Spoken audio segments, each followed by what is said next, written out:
Salute to those who are tuning in on the @TheSimD Twitter account.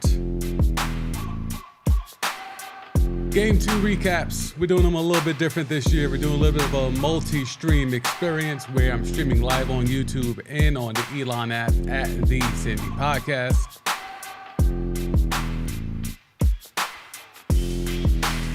This is a safe space. How many of y'all thought that the Heat could withstand a 40-14 run? No Jokic. Jimmy Butler did indeed step out of bounds. Fixes in.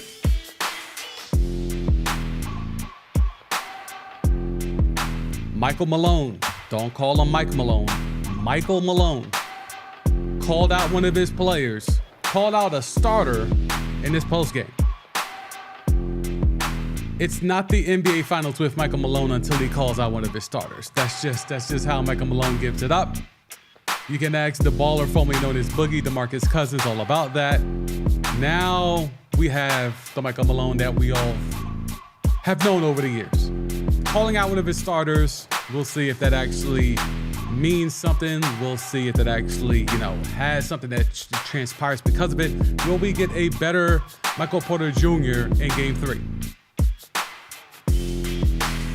Make sure we're good on the Elon app. Let's see. Should be good. We'll just double check. Make sure people is straight over there. Okay, I see that depth looks good. One more spot to check. Make sure the YouTube stream, the Wi-Fi was a little spotty, so we had to get that straightened out, but we should be okay now. Let's make sure. Make sure we're in a good space. Profile. Yep, there we go. Okay, so we're cool in both spaces. All right, we straight. Okay. Salute to those who will be catching on the replay. I know, we've been consistent here, 4 p.m. Eastern. People have lives. People check in when they can, whether it's live on a replay. So I do appreciate that.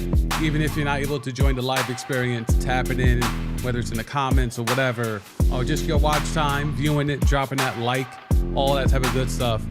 Any type of, acknowledgement that you're watching the content is always appreciated. So salute to y'all, whether it's on the podcast side, whether it's on the visual side, or just, supporting social media content. Always appreciated. 200K, by the way, just on YouTube alone, soon come. Took a minute, but we have crossed that on IG. We're getting close to that on the China app. So the Zuckerberg app and the China app, crossing those. But 200K on YouTube, as I've really made that the focus of the content over the last few months. That's very important, so I like that. So let's go ahead and jump into this. We are not going to shoot Erik Spoelstra any bail. He went out there and jumped out the window and got at Ramona Shelburne something heavy, something crazy. So we're not going to waste any time. Make sure we got the sound up so y'all could tap in. Okay, so this is Ramona Shelburne asking a question. That is a legit one that's been spoken about not only here on this stream, but on other Blue Check Boys shows and NBA pregame, postgame, halftime show analysis type content. Do you make Nikola Jokic a scorer or a passer? That's been a common theme. And Erik Spoelstra, fresh off a Game 2 victory, was not here for any of that. Let's go ahead to the content. Probably oversimplifying things, but sometimes when teams play against Jokic, you turn him into a scorer, you turn him into a passer, and he controls the game. He only had 4 assists tonight. Yeah, that's ridiculous. That's the untrained eye that says something like that. Okay, so let's stop there. He said that's the untrained eye that would say something like, well, you want to try to make Jokic a scorer or a passer. So this is clearly aimed at not just media, not just analysts, not just experts, but all of us. This is Erik Spoelstra doing his best LeBron. You're going to wake up tomorrow and still be broke, and I'm going to wake up and still be LeBron James. This is Erik Spoelstra on that type of time. He is telling us we don't know what the hell we're talking about. He is trying to instill in us that we have untrained eyes. I have 4 of them right now. He's trying to say all 4 of them are untrained because I was saying last week on this very stream, they're going to have to pick their poison, whether it's Jokic going crazy, getting points, or whether they're going to allow him to just be a walking triple-double like he's known to do, like how he was in game 1. So Erik Spoelstra doesn't want to hear any of that. He thinks that's bad analysis, bad expertise, right? So we'll let him get his whole point off, but that's the context. He thinks that, we're saying something wrong by saying he and the Heat should be trying to force Nikola Jokic or to game plan scheme Nikola Jokic into being one less of a weapon in his arsenal, whether it's let him score, so therefore you take away the passing, or you let him just go out there and be a point center, and that way he's not cooking you for a 40 piece. Okay, there's the context. Let's back it up a little bit and allow him to, again, cut off Ramona Shelburne in the middle of her asking the question to get his feelings off. He controls the game. He only had 4 assists tonight. Yeah, that's ridiculous. It's just, that's the untrained eye that said something like that. Oof. This guy's an Shots. incredible player. Twice in 2 seasons, he's been the best player on this planet. You can't just say, oh, make him a scorer. That's not how they play. They have so many different actions that just get you compromised. So again, remember, he's saying you cannot do that. He's saying you cannot do that. He is saying you cannot have that wherewithal to be able to do that. You cannot have it. So make sure we're good here. Yeah. So he's saying you cannot be of the type to try to force Nikola Jokic to be either a scorer or less of a scorer and become more of a facilitator. You do not have the capability to do that, okay? Remember that. That's the main point here. We have to focus on what we do. We try to do things the hard way, and he requires you to do many things the hard way. And he has our full respect. Okay? Thank you, Coach. Probably over. Okay, so clearly he was trying to get the hell up out of there. They had to walk him back into the room to even sit down for Ramona. He was trying to skate before this question was asked by Ramona Shelburne of the 4-Letter Network. So again, Erik Spoelstra is saying, yo, it is ridiculous. You guys have untrained eyes to say, well, you have to make Jokic be either a scorer or a passer, or more specifically, more of a scorer or more of a passer.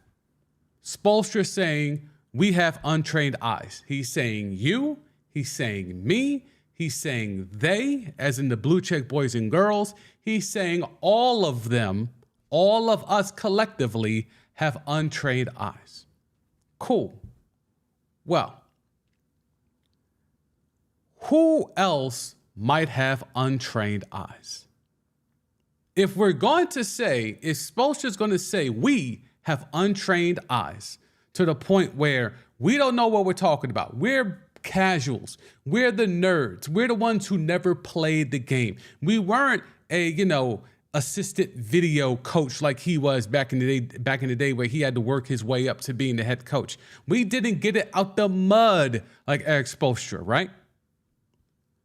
But then what do you say to Steve Kerr, who on the Habitual Nut Hitter podcast, yes, he's actually doing that, in regards to how you play Nikola Jokic and how Miami specifically played Nikola Jokic, Steve Kerr, he of a million rings as a player and as a coach, said on the Habitual Nut Hitter postgame show what Miami did tonight. They said, let's make Jokic a scorer and take away other people. So while we're casuals, we have untrained eyes. What the hell do you call Steve Kerr? When he's saying the same thing that we're saying. Is Erik Spoelstra now saying Steve Kerr has an untrained eye with all the rings that he has? Again, not just as a coach, but as a player. It was pretty instrumental in those chips as a player. Is that where we're at now? So as much as we hype up Spo, we give Spo all the love in the world.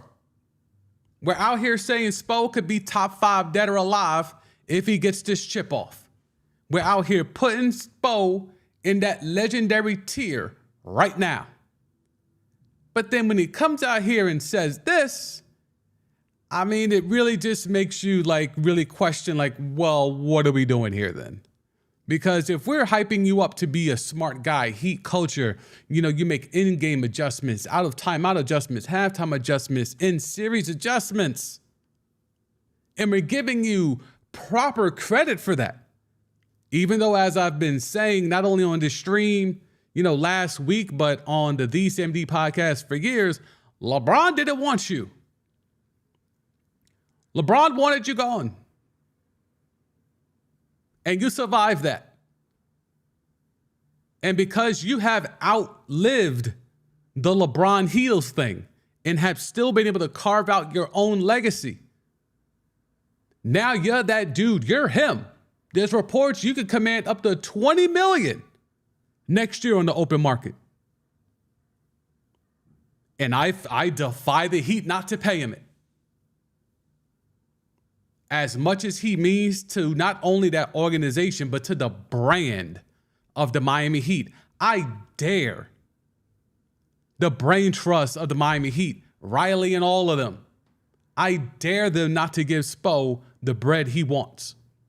Because there will be a lot of teams lining up that will fire their current head coaches to get Spo in there and give him maybe 25 M's. But for this piece, what he did last night to cut off a reporter who's asking a legitimate question that we all, sometimes, again, these sports want you to think it's harder than what it really is.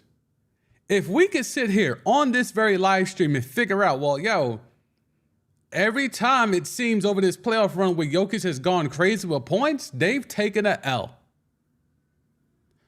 Why wouldn't it be at least a informed question to be like, well, look, every time he goes crazy with points during this run, they've lost. So is the game plan, including what you did tonight in getting a dub, letting him go crazy for a 40 piece and limiting the others? That's not a ridiculous strategy. That's a very common strategy. What? It doesn't fit Heat culture. It's not some grandiose scheme that only you are in the lab cooking up. So therefore, that's the untrained eye thinks about stuff like that. You did it because it's the right thing to do. We watched Jokic put up a 50-piece triple dub and lose. We seen it. So how are you going to sit here and say this is the untrained eye to come up with a question like that or a narrative like that?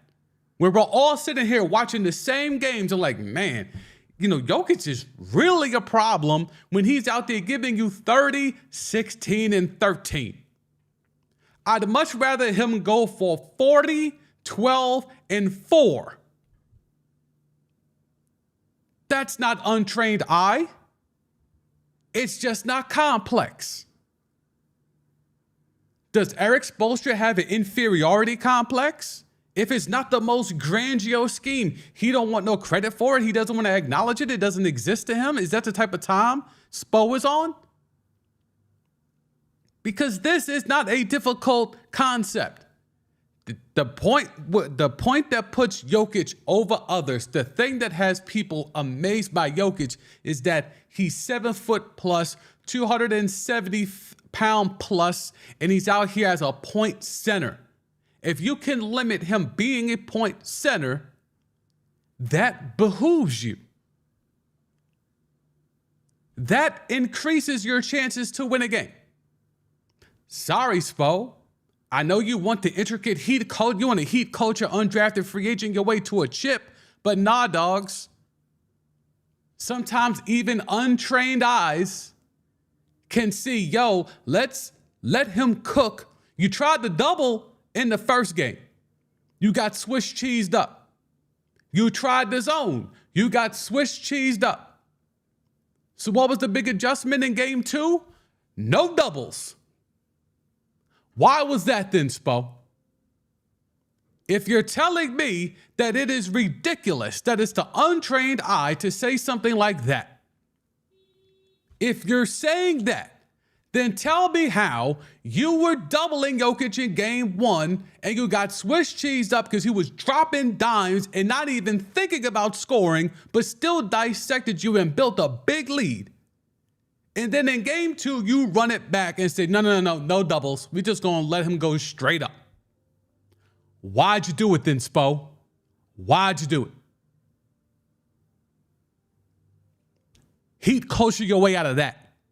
Explain to me how game 1, double teams, zones. Either you're doubling on the catch or you're doubling on the dribble. You get Swiss cheesed up. Then you switch it up game 2. We just go and play them straight up. No matter if it's Gabe Vincent, no matter if it's Strus, no matter if it's Bam.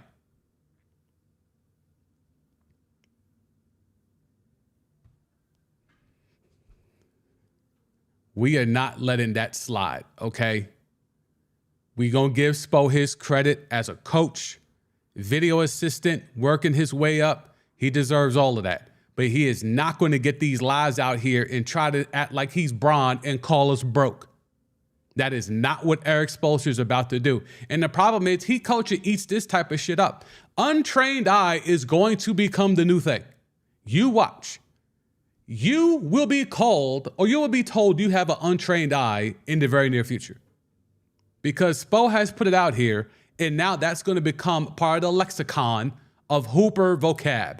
Hooper vocabulary, untrained eye, will now, it probably supplant casual. Because casual has kind of waned a little bit. Casuals is still a thing, by the way, but it's lost its luster. Calling someone a casual was an insult. Now it's kind of like some people wear it as a badge of honor. Like, yeah, I'm not going to sit here and watch, Pelicans, Rockets in the middle of December. I'm not watching it. I'll be a casual. Catch me at Christmas or post All-Star break, and then I'll pay attention. Or even sometimes the playing, and then I'll start paying attention. But untrained eye, that's a slap in the face. Because let's keep it real, Spo didn't want to take this question because he was walking away. I don't know what happened with Ramona. Sometimes in those things, you got to raise your hand. Sometimes you're talking to the person who's holding the microphone. They might not see you if you're in these post-game pressers like this. I don't know why she wasn't recognized prior, but respectfully, Erik Spoelstra came back, sat down, listened to the question, and halfway through the question, decided to blow off Ramona Shelburne and just go off on a rant. Not the best look for your man Spo. Just saying. But anyway, there was a game last night. There was actually a game last night, and it was a pretty good game. And, the Nuggets tricked it off at the crib. And I'm not going to say Jokic played bad, because there's no way. I can't really think of a scenario where Jokic played bad. But this is what Spo was trying to do. 41 points, 11 boards. 4 assists. Let's see if we can find the usage rate. Usage rate was still high for Jokic. 43% usage rate. 130 defensive rating, by the way. But we won't get into that today. It is not slander Jokic day. But just understand, this is why Spo did that. Because of this big number up. Let me go ahead and get my little zoom. Thought I had the zoom on. Boom, boom, boom. Mouse. There we go. Okay, cool. So the big number here is right here. 4 assists. That's the big number. That's the big number. Because again, we could go to the previous game and see what Jokic was able to do and how easily he was able to do it. Easy 10 dimes. No, wait. Excuse me. 14 dimes. 10 boards. 14 dimes. Easy. How many of that was in the first half?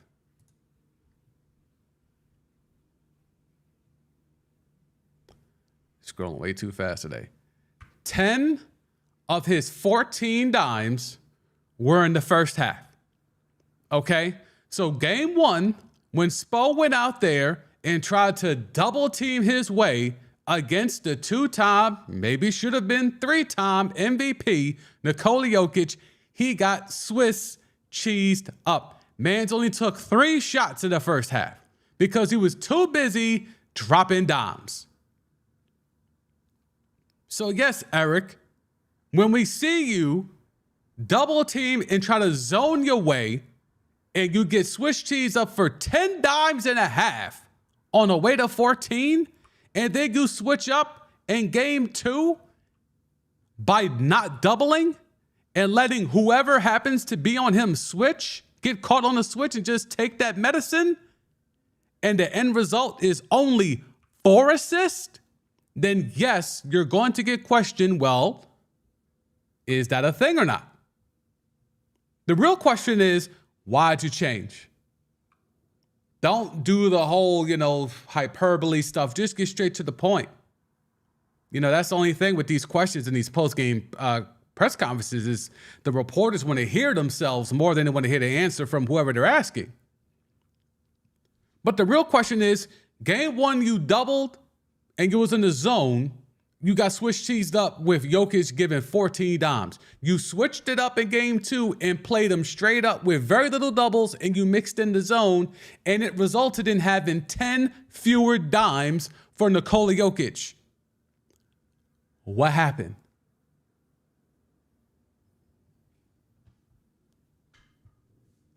And how and why do I need an untrained eye or a trained eye to know what happened?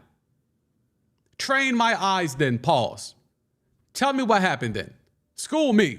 Because to me, it looked like you allowed Jokic to score because you didn't send doubles, and that limited his chances to be a playmaker because you were okay with Gabe Vincent or Strus or whoever being caught mouse in the house style over and over by Jokic. 28 shots for Jokic. 28.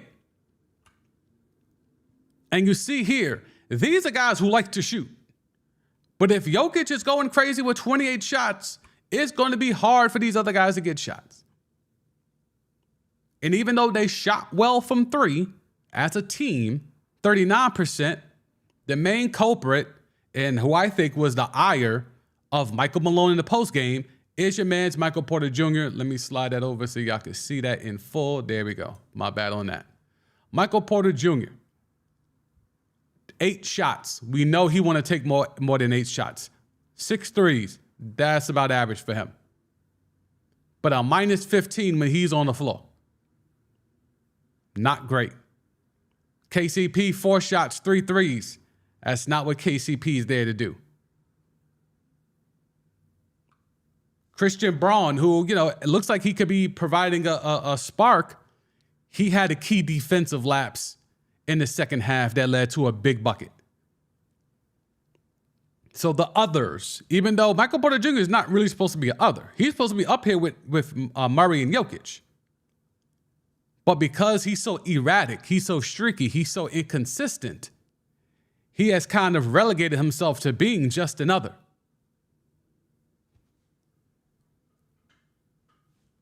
But Spo's got to explain this. And if you want to focus on how did the Heat win, Sam? How did Miami pull this off? Well, he pulled it off, one, defense, right? 75 shots is not a lot of shots. 75 shots is not a lot of shots for an NBA team, especially a proficient NBA offense like the Denver Nuggets. That's not a lot of shots. So you limit the opportunities, right? They've done a really good job in regards to, they're not getting destroyed on the glass. 38-31 Nugget advantage. This is not a team that is that big. There's not a lot of size on this Heat roster, yet they're hanging in there on the boards with the Nuggets. The Nuggets got all this size that they showed that they can muscle you in terms of Aaron Gordon going bully ball on Gabe Vincent in the first quarter of game 1. But ultimately, the size advantage really hasn't materialized in certain areas like you would have assumed it would. Michael Malone has got to rear some guys in. He needs to reel some guys in. Michael Porter Jr., you look at his splits, he plays better at home than on the road, which is the prototype of a role player. He's now going to be on the road in 2 games that are going to be very important to winning this chip. I still got Nuggets in 5, but if Michael Porter Jr. is going to continue to stink it up, that's just going to make things that much harder for Murray and Jokic. And while Murray, if you just look at this box score, 10 more dimes, 18 points, didn't like where he got his shots. Didn't like it. Didn't like it. They were very physical with Jamal Murray. They made him work. And that's what they're supposed to do on defense. But I didn't like where Jamal Murray got his shots. And, you know, we'll go to the shot chart early. But it's not necessarily the distance of where Jamal Murray took his shots. It's more of the pressure he was under taking those shots. Like, clearly you don't want him shooting out here, right? But this is the end of a quarter. But these are some deep threes, bro. Even the 3 that he could have tied the game up with. I mean, he hit a 3 from that spot earlier in the fourth quarter. But, I mean, it was a contested 3, and he had Jokic up top. But I don't think there was an issue there with him and Jokic. I don't know if you pass it to Jokic and he just chucks up a 3. I don't know if this could have been like, you know, what he had that shot against AD where, you know, he shot putting it from behind his head off the wrong foot and the shit was water. Maybe he could have gotten that off with 2 seconds. I don't know. But, you know, Murray's out here at a similar spot to where he's hit a 3, so I'm not mad at the shot. It's just some of these middies were way too tough. Some of these middies that he took were too tough. I would love to see a drive and not just a fadeaway, because he has that fade in his game over here. But these shots were tough shots, just 4 shots. So, and I would like a little bit more variety in the shots. Like, it's a lot of 3s. I know he's that guy, right? He's that guy. But 8 3s, you can get into the paint with the Heat. There's no rim protection. So if we're really trying to lock in and focus on how was this game won, the main thing to me is the Heat made a shit ton of 3s, bruh. 49%, 17 to 35. If Jimmy doesn't brick that 3 late, you know, they're at 50%. And look who's taking the 3s. Strus is out here gunning. Gabe Vincent's out here gunning. Kevin Love's out here gunning. Jimmy. The bench guys, like the right guys are shooting. No one's playing over their head. It was a good team win. This was a straight up and down team win where Strus could have 6 dimes yet take 10 3s. Where Kevin Love can give you 10 boards in 22 minutes. That's how you negate the size of the Nuggets. And even though he's Swiss cheese, I mean, at least Cody Zeller's out there trying. He's getting Swiss cheese. It's very much, you know, when Shaq was playing against Philly and he was just destroying Dikembe over and over and over because he was just too little. It's similar like that with Jokic against Zeller, but it's not even that he's just too little. He's just so, like, lacking in skill. Cody Zeller might be more epitome of Heat culture than Jimmy Butler. Just because Cody Zeller is just all effort. It's just all effort. There's no talent left in that body. It's just all effort at this point in his career. And he's out here getting 8 minutes. And he made a couple of buckets. And he's there to foul, as you see. So the Heat have gone out there and made this a series. I still got Nuggets in 5. I think the Nuggets will figure this out. I think the main issue with the Nuggets is if the game plan is now they're going to allow Jokic to cook, even though, you know, Spo's telling us we have untrained eyes. If the game plan is to let Jokic cook, okay, cool. Now that means everyone else has to win their matchup. Jamal Murray has to be able to get off and win his matchup. Because if they're going to allow the 2-man game of Murray and Jokic to exist, and all they're going to do is do drop coverage, they're not going to blitz, they're not going to do anything, and just allow the switch, of a small on Jokic and just allow that 2-pointer, then you got to go away from the Murray Jokic 1-2. You got to go away from the Jokic and Murray screen and roll. You need to involve other players. You need to involve Aaron Gordon, involve Michael Porter. But Michael Porter's got to give a damn when he's setting screens and not just worry about flaring out or popping out to take the 3. That's a real issue. He has to be able to do that. But if he's so focused on making himself available to catch the pass for the 3, then he's going to set a shitty screen. What's wrong with Bobby Shmurda? I'm not saying break up the rotations or anything, but if Christian Braun could get some minutes, Shmurda can't get no minutes. Sometimes you got to dig deep into that bench. Like Kevin Love wasn't about to get a lot of run in this series, but that size advantage that was shown in game 1, now Kevin Love's out here giving a 20 plus as a starter. Caleb Martin back on that bench. Like there's nothing wrong with dusting somebody off and seeing if they could give you something. Mike Malone, if Michael Porter Jr. is going to continue to set shitty screens and lack effort, and lack, Mark Jackson was giving him his defensive props saying that he's improved a lot. And that a lot of that is true. But he didn't look like someone that was engaged in the game of basketball last night from what I witnessed. But again, we all might have untrained eyes. So who knows? I say dust off Shmurda and see what he could give you. Now, I don't think he's played a whole minute this whole playoff run, right? I don't think he's played a minute. Oh, well, he got some run at garbage time. He's got some garbage time minutes. Yeah, 5 games. Yeah, Shmurda hasn't done anything. So that's asking a lot. But still, something's got to give. Something has absolutely, positively have to give.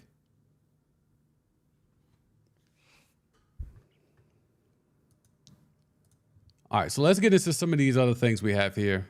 So, to recap, the Miami Heat in Game 2, they were up 21-10 with 4:42 left in the first quarter. They trailed 50-35 with 4:59 left in the second quarter.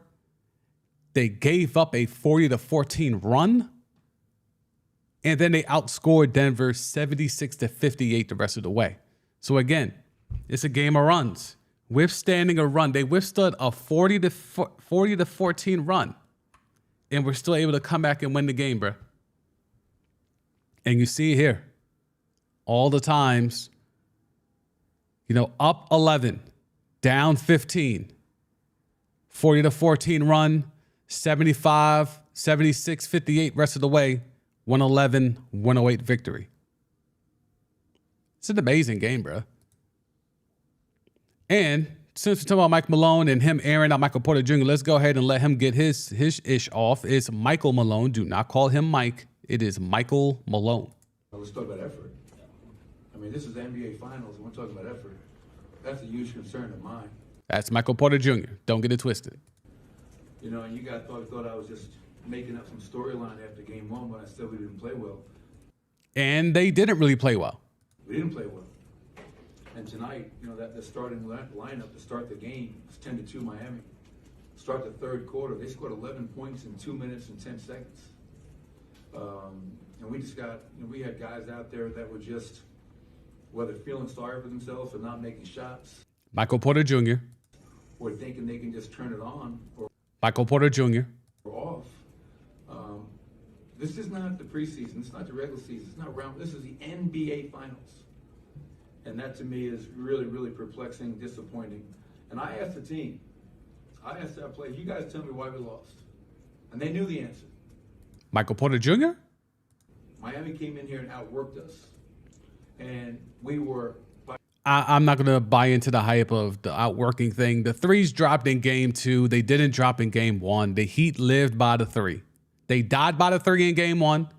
And even though a lot of them were open threes, they died by the 3 in Game 1. They lived by it in Game 2. Let's stop all the rhetoric of they outworked you. By far, at least disciplined game of these 16 or 17 playoff games, whatever it is now. So many breakdowns. and they exploited every one of those breakdowns and scored. So if we're going to try to go down there and regain control of this series and get home court advantage back, we're going to have to outwork Miami, which we didn't do tonight, and our discipline's going to have to be off the charts. Well, if you're thinking Michael Porter Jr. is going to be disciplined, he should know better than I. But from me watching Michael Porter Jr., I don't know what you're expecting from someone. He is who we thought he was. Like, this is just who he is as a player. You know, as much as Mark Jackson tried to give him some bail and say he's gotten better defensively, and as I said, he has, it's just a small baby step, though. It's not like he's gone from, Luka style defensively to now he's a lockdown wing. No, it's just he's not lost on defense anymore. But he looked lost last night. For sure, he looked lost last night. So Michael Porter Jr. out here taking L's on the court and off the court via his coach, Michael Malone. Could you see 26 minutes? Braun, Uncle Jeff, and Bruce Brown were getting some of those Michael Porter Jr. minutes, bro. Especially Christian Braun.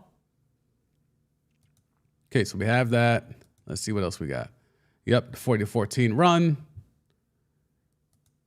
We talked about that. All right. So again, just like Steve Kerr, he said just on the Habitual Nutheader podcast, just like we did last year, Miami made Jokic a score and took away other people. That's going to be the philosophy. As much as Spo thinks that we have untrained eyes, this is the philosophy. So the main thing here, and I do want to focus on this, the fourth quarter, right? You pull up those stats so we could do this bar for bar. Okay, fourth quarter. You see what it is here. Duncan Robinson, 10 points, 2 threes. He was mean mugging the crowd. He's back in his bag. The dude that looked scared that he was playing against or that he was sharing a court with LeBron James a couple of years ago in the bubble now is out here, making faces, giving you the Tyler Hero curled lip thing. Like I don't know what's going on with Duncan Robinson, but he's trying to make a screw face, a scrunch face, and he, as a guy that has who got a bag, although very heavily incentive-based bag. Look, if you're going to get killed, if you're going to lose because Duncan Robinson was a force in the paint, you got to take that L. Because no one is expecting Duncan Robinson to be a force in the paint, and not your traditional force like back to the basket, but he was in the paint getting buckets. Yeah, he hit these 2 threes, and that's primarily what he's on the floor to do. But he was a factor all over the floor. Let's go to the shot chart. Don't believe me? Believe in the shot chart. Look at what this man was able to do in terms of being aggressive, doing what he's supposed to do, but going to the cup and being able to get inside, draw contact. Time after time after time, that's what you're looking for. That's what you're looking for. And take it back to game 1. Let's go back to game 1. Because game 1, it was way more apparent. Unless I got my games mixed up. Maybe I got the games mixed up, but let me just make sure. There was a stat. Where was that stat? All right, I don't got time to look up that stat, but there was a stat that showed how effective he was in the paint. And if the shot chart saying it was a game 1 or 2, then where did that stat come from? And why was that account verified? All right, I'll double check that on my own. So if we're talking about the fourth quarter, let's get it back into the fourth quarter. That was the main culprit, right? Fourth quarter, 36 points on 19 possessions in that fourth quarter. That's a rate of 189.5 per 100. So again, in terms of points per 100 possessions, that's 189.5 points per 100 possession. And if you break it down with Tom Habishaw here, the possession by point total, 3, 2, 3, 3. Like again, count the threes. 1, 2, 3, 4, 5, 6, 7, 8. 8 threes. Now there's some and ones in here because if we count just the threes, They only hit 5 actual threes in the fourth quarter. But they got a lot of and ones. They got to 10. They got to the free throw line. They got 10 free throws in the fourth quarter. So there's a lot of and ones. So there's 4 and ones and 5 threes. Fourth quarter for the Nuggets. 16 shots to 16 shots. So again, the shots were the same. It's a decent free throw disparity. I mean, it was a very closely played game. I think the issue is that the efficiency of the Heat, look how well they had to play, right? And this is why, we do the overreaction thing and the overanalysis, which could lead to content paralysis. Here's where it worked for the Miami Heat. They made all their threes. Over 50%, right? Well, almost 50% of their threes. And they had a fourth quarter for the ages where they shot 69% and 56% from three. And they got to the line for 10 free throws, making 9 of them. And they only had 2 turnovers the entire quarter. And they scored 36 points compared to 25 for the Nuggets. That's a dominant fourth quarter. And they won by 3. So it really comes to, like, if this is what it's going to take for Miami to be in this series, to win this series, look at what has to happen. They have to get damn near a perfect game in the fourth quarter from everyone. They have to shoot the lights out. And they have to allow Nikola Jokic to go crazy with the points, even though Spoelstra thinks we all have untrained eyes. He has to go crazy with the points and not go crazy with the assists, even though he's been a walking triple-double this entire postseason. So while there are a lot of people right here that are spinning the narrative up, well, see, I told you, this is why this series is going to go 7 games, 6 games. I'm like, well, look at what had to happen for the Heat to win by 3. You think there's going to be another Jokic game where he gets 4 assists? You think there's going to be another Miami Heat game where they're going to shoot damn near 50% from 3? For a team that in the regular season was nowhere near that, was in the bottom of the league in 3-point percentage? So it's just kind of like, yeah, this could be a series, but look at the extreme cases that had to happen, the extreme circumstances that had to happen for the Heat to get 1 game. So I don't know. I'm not really too worried. I didn't put no money on it, so I'm good either way. But in regards to thinking this Denver thing is now going to be shaky now, wait, hold up. They had to shoot damn near 50%. Nikola Jokic only had to have 4 dimes. He had to limit Nikola Jokic to drop only 4 dimes. They had to limit Jamal Murray to only 15 shots. And no one else take double-figure shot. Wait, what? Nah. I don't see it. If I'm wrong, but I don't see it. So we'll move to the second biggest story of the day. Yep, we're going to go there. And there's the thing about Spo getting up to $20 million a year. Kyrie Irving has been recruiting LeBron James to Dallas per your man's Shams Charania. Now, we've heard a lot about LeBron wanting Kyrie to come to LA. Now we're getting the spin of, Kyrie, who again left Cleveland because he was tired of being big broed by LeBron. Well, now Kyrie's trying to turn into big bro and said, big bro, why don't you pull up to Dallas? Force that trade.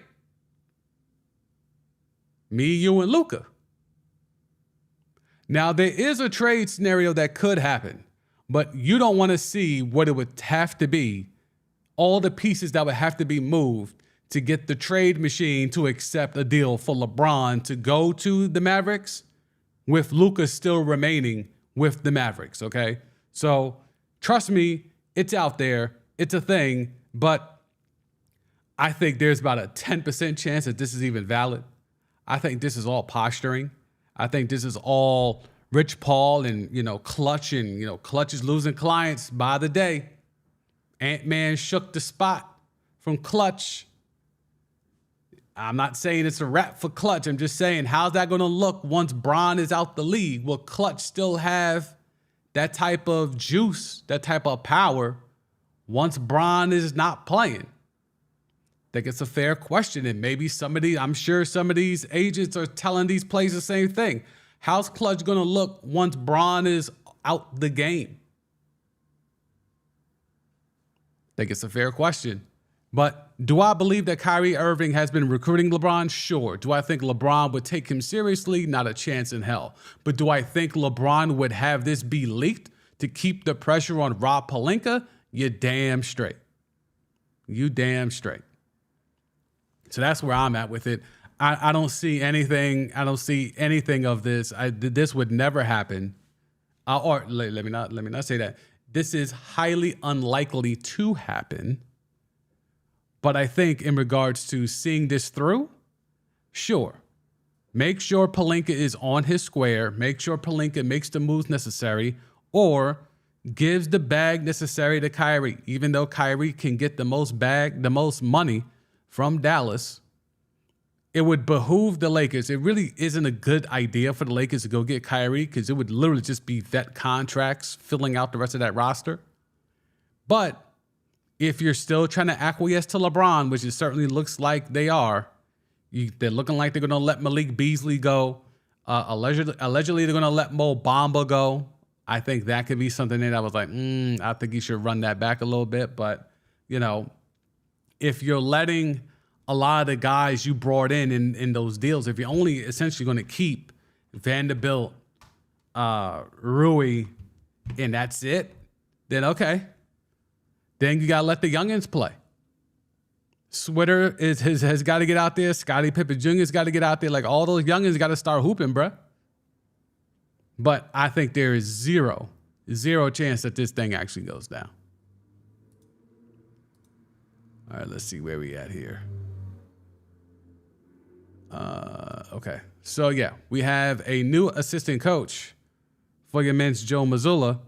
And it's someone that I have spoken highly of, not only on the Sandy podcast, but this stream. Sam Cassell is now going to go team up with Joe Mazzulla. Sam Cassell has agreed to join the Boston Celtics coaching staff under Joe Mazzulla. There was talks about Rondo. So does this mean no Rondo? Or is just Sam Cassell going to be the lead assistant? But Rivers recently getting fired by the Sixers and having landed a job. Cassell is moving on to the Celtics. Okay. Mazzulla is set to lose several with Cassell.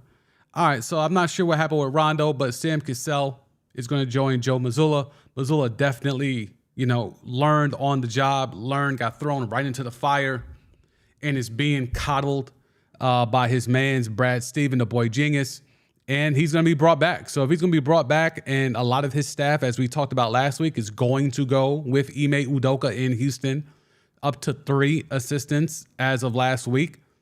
So Mazzulla has a lot of roles to fill, and he didn't really have a lot of input into the staff he had last year because that was essentially Ime's staff, and he was just brought in to just kind of hold down the fort and work with what he had.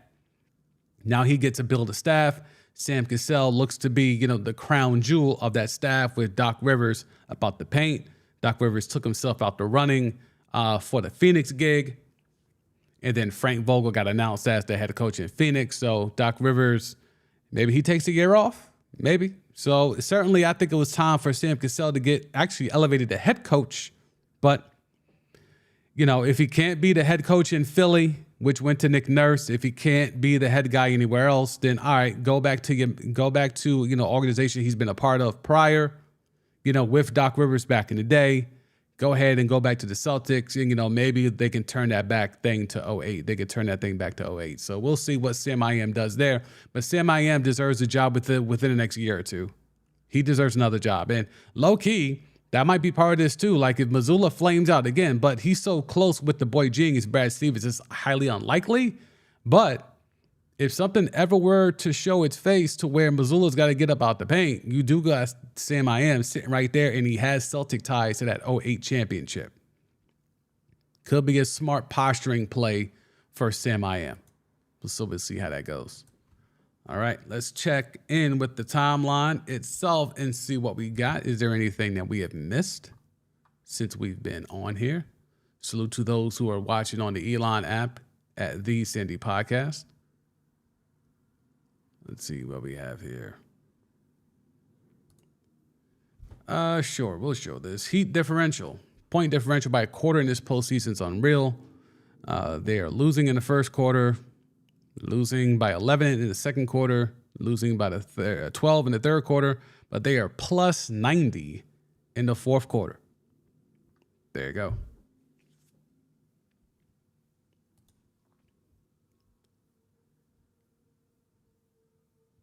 Oh, Fizdale is back. Your man's Fizdale is back. The Phoenix Suns have hired Jazz associate GM David Fizdale to their coaching staff as an assistant coach. Salute to Mrs. Fizdale. If you know, you know.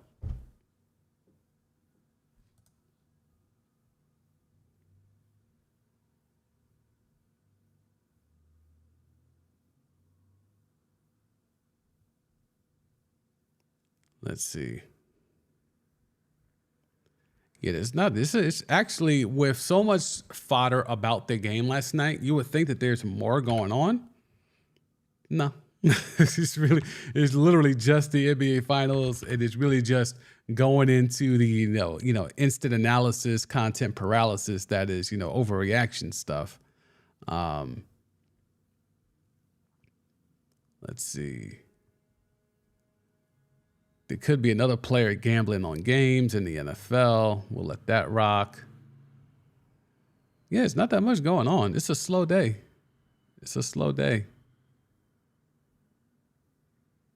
Josh Allen allegedly rumored to be on the cover of Madden.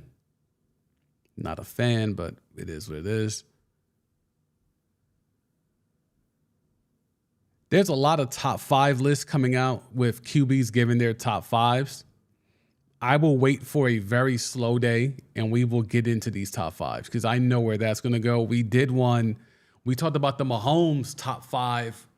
I believe that was last week, and the chat went off.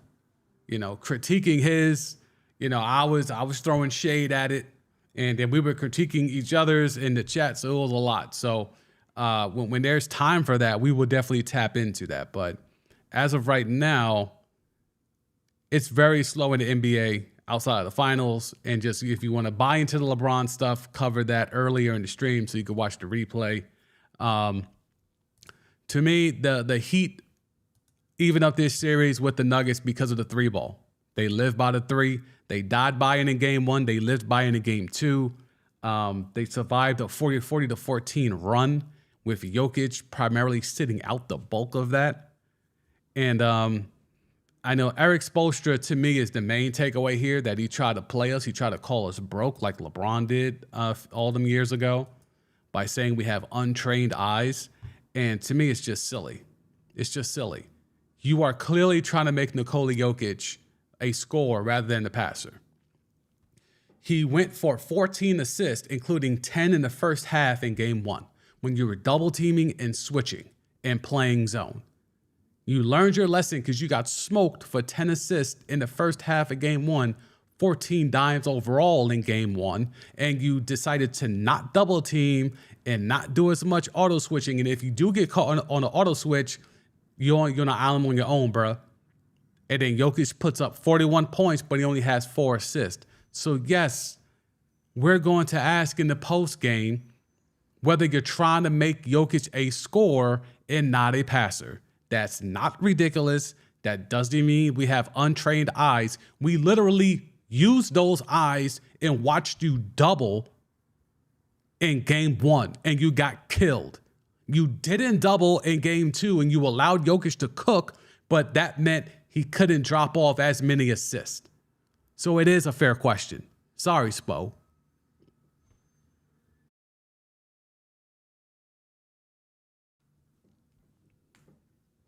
So we have that there. I'm not really sure what to make of what Spo is trying to do there, but we'll let him cook. He's just trying to build narratives, and that's what coaches do, especially when it comes to playoffs, especially when it comes to the NBA Finals. Oh, shout out to TJ Ford making the cover of Basketball Reference. Sometimes you'll see some players and you're like, wait, I haven't seen that dude. Like Derek Harper. Look at Derek Harper right here. So if we're to look at where we're at now with this series, through 2 games, can we surmise anything in regards to the stats? Let's do a series summary. So through 2 games, Jokic is averaging 34, 11, and 9, right? He's shooting 43% from 3, and he's shooting 60% from the field.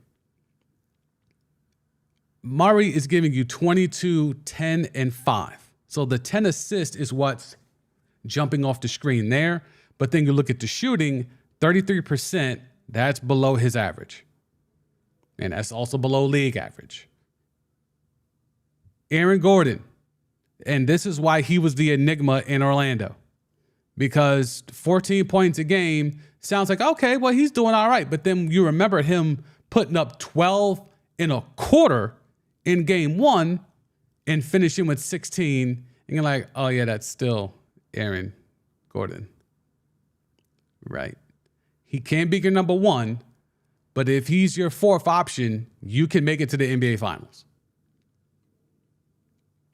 And Bruce Brown, who had a lot of talk against the Lake Show, hasn't been as chatty with the Miami Heat. And, he's still outperforming Michael Porter Jr. And that, to me, is the biggest takeaway. It's through 2 games, Michael Porter Jr. has not shown up. 18% from 3, 29% from the floor. And that's why Michael Malone was airing out the team on his post-game press conference, but it was really Michael Porter Jr. Because clearly he did not show up ready to play basketball these first 2 games. He's been hitting the glass, so you give him that, but he's like 6'10". I'm not going to give you that much credit. You know what I'm saying? 6'10", you're getting 9 boards. I would hope so. I would certainly hope so. So that is something we need to be wary of. So Jokic, 9 dimes, but remember, only 4 in game 2. So the bulk of this 9 is really coming from game 1 when he had 14. So 18 assists through 2 games. Do the math, that's 9 dimes. Now, when it comes to the Heat, this is where things get really dicey. Because Bam Adebayo was allowed to go crazy in game 1. Not so much in game 2 in terms of taking so many shots. He had 26 shots in game 1. Yes, you see he has 39 through 2 games. So that the shots went back down to normal. Gabe Vincent's been a problem. In a good way. He's been a problem for, the Denver Nuggets. Jimmy has not played well through 2 games. So that's something you want to hang your hat on in terms of, Jimmy Butler hasn't really given you a vintage Jimmy playoff performance yet. Then, okay, cool. But you see your man's Drip Bayless putting out some tea about Jimmy Butler and his father. I'm not going to speculate on it because Jimmy hasn't put that out himself. And I don't know why Drip Bayless felt the need to air out Jimmy Butler's family business. But again, when all these dudes just feel that you are commodity to them, you're just clicks to them, then that's why they do shit like that.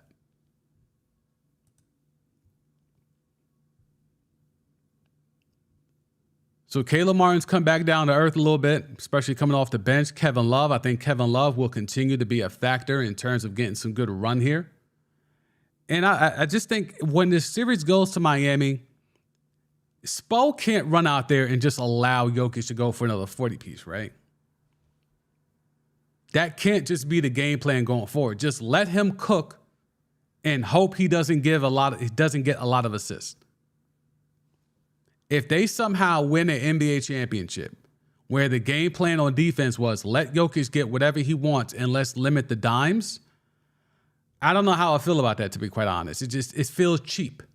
It feels really, really cheap. It's a dub. It's a win. Like the Heat they won't celebrate less if that's how they win. They don't give a fuck. But from my POV, it'd be like, man, that's a real cheap way to win a chip. But it matters. It'll matter. The win will matter. That's all that will matter. So I think I will bid y'all adieu on that note. We wrap this up early. We did a quick hour. Came on here a little bit late. Had to get the equipment right. The equipment was not agreeing with me on this Monday, but we should be straight for the rest of the week. We will be back here tomorrow. We'll give another full week of streams. We're going to take this everyday streaming thing through the NBA Finals. Then we'll fall back a little bit, do some more pre-recorded stuff, do some more podcast stuff, and some specialized content in regards to how I'm able to do all of this from a technical perspective. So if you want to tap into that, subscribe to the channel, drop a like. If you missed anything, catch it on the replay on the live tab of the DSamD channel. So salute to y'all as always. I will catch y'all tomorrow. For Timeline T, I am DSamD, aka Sam Duzame Jr. Peace.